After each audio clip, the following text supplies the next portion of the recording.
Hi, everyone. I'm so happy to be with you today to do a little bit of a review on what we were working on right before spring break. So right before spring break, we started talking about how good readers make inferences about the story. And remember, an inference is something that you have to figure out that the author did not completely explain in the story. We talked about how it's sort of like reading between the lines. We need to use the clues from the story and our schema or background knowledge of what we already know to make a guess or an inference about the story. We could infer about why a character did something. We could infer about a message or a lesson the author wanted us to learn. We can also infer what would happen next, right? So today, we're going to do a little bit of practice. We're going to practice 2 times together, and then after our video, I have made a seesaw activity for you to practice one on your own. So here we go.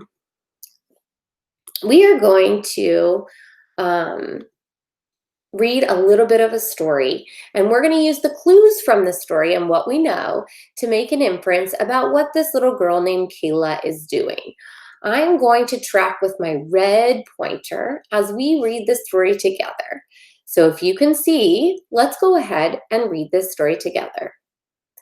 Kayla put on her tutu and pink shoes. She twirled around and around. She stood on her toes and leaped through the air. She glided across the floor with the music. I want us to stop and think, what is Kayla doing? You might have a guess. Remember, when we make an inference about a story, we always start our inference with I infer. So if you have a guess, let's see if your guess is the same as mine. I infer Kayla is doing a ballet lesson because she has a tutu with pink shoes and she twirled around. Remember that good readers always back their inference up with some evidence from the story or something that we already know. In the story, we have a lot of evidence. So you might have thought of the same evidence I did with her tutu and her pink shoes, or that she twirled around and around.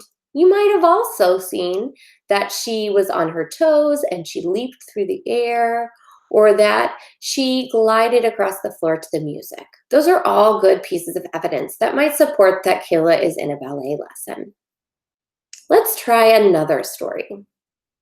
This time it's about a dog named Sam, and we are going to infer, when is Sam doing this? You ready? Let's read the story together. Here we go. Sam was halfway in his doghouse. He lifted his nose and sniffed the still air.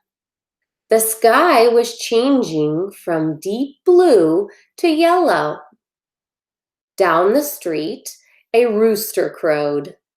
Sam yawned, got up, and stretched out his long brown legs. Let's think, when is this happening? Think about the clues in the story. Again, we want to start our inference statement with I infer. Think about it. See if you came up with the same inference statement as I did. I infer this is happening in the morning because the sky was turning yellow, a rooster crowed, and Sam yawned. So most of us know that when a rooster crows, it's the morning. And we might yawn when we get out of bed, and the sky definitely changes colors. So these are all really good pieces of evidence that show us that maybe this is the morning. Now it's your turn. In your seesaw activity, there is a paragraph. You're going to record yourself reading it out loud. Use your highlighting tool to highlight the evidence you can find in the story to support an inference that you're going to write. Remember to please start your inference with I infer. I can't wait to see all of your great thinking. Good luck.